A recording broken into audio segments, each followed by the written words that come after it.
again. This is a 30 yard that was just checked in from one of our city clients. As you can see on the outside of the container, it looks fine.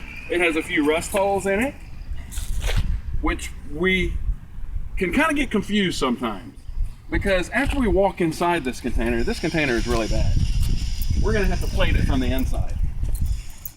Let me just swing open this door and walk you inside this container. It's completely rotted out. What we're gonna do to this thing is we're gonna have to come on the inside. We're gonna have to plate these walls. We're gonna have to come in here and we're gonna restructure this container like it was new.